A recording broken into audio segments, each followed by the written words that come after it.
Bismillahirrahmanirrahim. Assalamu alaikum and welcome to my YouTube channel. Dear students, in the last lecture we discussed the structure of future potential tense, and here in our today's lecture we are going to learn very important and very common tense, and that is present habitual tense. आज का जो lecture है इसमें हम जो है वो present habitual को सीखेंगे. ये जो टेंस है हमारा ये बड़ा ही इम्पॉर्टेंट है क्योंकि हम डेली लाइफ में इसको जो है वो बहुत ज़्यादा यूज़ करते हैं. ये जो टेंस है प्रेजेंट हैबिचुअल टेंस जो हमारी डेली लाइफ है इसके जो सेंटेंसेस है उन सारा दिन जो है कहीं ना कहीं तरीके से जो है वो यूज़ करते रहते हैं. तो लेक्चर स्टार्ट करने से पहले छोटी सी गुजारिश है आप सबसे कि आपने वीडियो को जो है वो स्किप नहीं करना, वीडियो को आपने एंड तक देखना है. ठीक है, तो चलें स्टार्ट कर रहे हैं इसी लेक्चर को. Lecture number 53 present habitual tense. ठीक है, टेंस नंबर 16. ये जो टेंस नंबर है वो 16 है. ठीक है, अच्छा उसके अलावा इसको हम कहते हैं ज़मान हाल मदामी. ठीक है, ज़मान हाल मदामी इसी टेंस को जो है वो सिंधी या उर्दू में कहा जाता है और ये टेंस नंबर 16 है. इसकी डेफिनेशन को देखेंगे. A form of verb which shows that subject works regularly in present time that is called present habitual tense.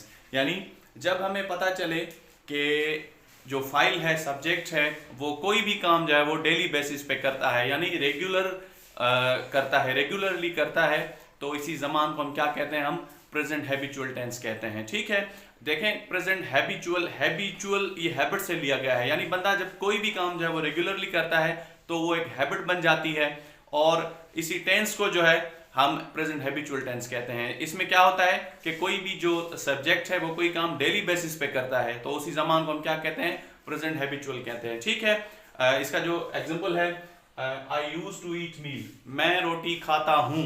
देखे खाता हूँ का मतलब है डेली बेसिस पे. ठीक है, सिंधी में मामानी खाइंदो आया यानी कोई भी काम हम डेली बेसिस पे करते हैं.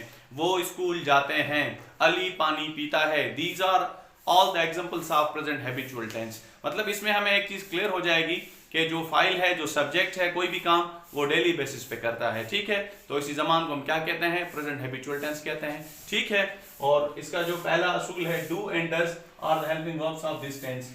डू और डज इसके जो है वो हेल्पिंग वर्ब है. अच्छा यहाँ पे एक चीज आपको आपके माइंड में क्वेश्चन आएगा कि डू और डज तो प्रेजेंट टेंस में हेल्पिंग वर्ब थे. बिल्कुल, do and does present indefinite tense में भी हेल्पिंग वर्ब थे और यहाँ पे भी जो प्रेजेंट हैबिचुअल टेंस है इसके हेल्पिंग वर्ब्स भी सेम ही है, डू एंड डज. ठीक है, number 2 use to is a special sign of this tense. Use to जो है इसकी एक स्पेशल साइन है और मैं आपको एक चीज बताता चलूं कि ये जो टेंस है इसका जो स्ट्रक्चर है वो प्रेजेंट इंडेफिनिट की तरह भी होता है. हम उसी तरीके से भी इसको कर सकते हैं लेकिन बेहतर है कि इसकी जो अपनी साइन है यूज टू, हम यूज टू को यूज करके जो है वो इसकी ट्रांसलेशन करें तो ये बेहतर होगा.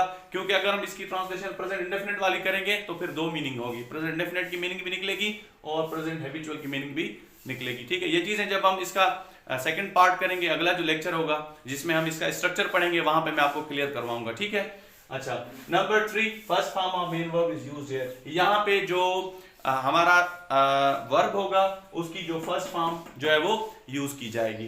ठीक है, number 4 do and does are used for emphatic sentences.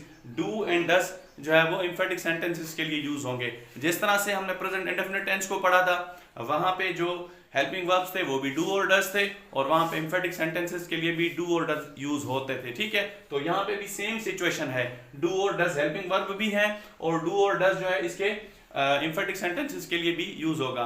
और दूसरी चीज मैंने पहले भी आपको बताई अभी कुछ देर पहले कि इसकी जो ट्रांसलेशन है, इसका जो स्ट्रक्चर है वो उसी तरह भी होता है जिस तरह हम प्रेजेंट इंडेफिनिट टेंस जो है वो जिस तरह से उसकी जो हम ट्रांसलेशन करते हैं इसकी ट्रांसलेशन उसी तरीके से भी हो सकती है. ठीक है, लेकिन बेहतर है इसका जो अपना मेथड है यूज टू को यूज करके हम करें तो ये ज्यादा बेहतर होगा. इंशाल्लाह जो अगला लेक्चर होगा उसमें हम कोशिश करेंगे कि इसको समझें और इसकी जो चीजें हैं वो क्लियर करें और इसको हम प्रेजेंट इंडेफिनिट के साथ जो है कंपेयर भी करेंगे ताकि जो आपका जो कॉन्सेप्ट है वो जो है वो क्लियर हो जाए. ठीक है, तो ये था आज का लेक्चर. कोशिश करें कि इन लेक्चर्स को आप दोस्तों के साथ जरूर शेयर करें. दोस्त जो आपके दोस्त हैं स्पेशली फेसबुक व्हाट्सएप ग्रुप से वहां पे भी आप सेंड किया करें. ठीक है, और अगर आपका कहीं भी कोई क्वेश्चन हो तो आप कमेंट बॉक्स में लाजमी क्वेश्चन पूछा करें या मुझे व्हाट्सएप जरूर किया करें. जो आपका क्वेश्चन होगा मैं बिल्कुल रिस्पॉन्ड दूंगा आपको. ठीक है, और ज़्यादा से ज़्यादा एक छोटी सी गुजारिश है आप सबसे कि अगर आपने अभी तक चैनल को सब्सक्राइब नहीं किया तो चैनल को सब्सक्राइब करें और बेल आइकन पर ज़रूर प्रेस करें, जिस तरह आने वाली तमाम वीडियोस आप तक पहुंचती रहें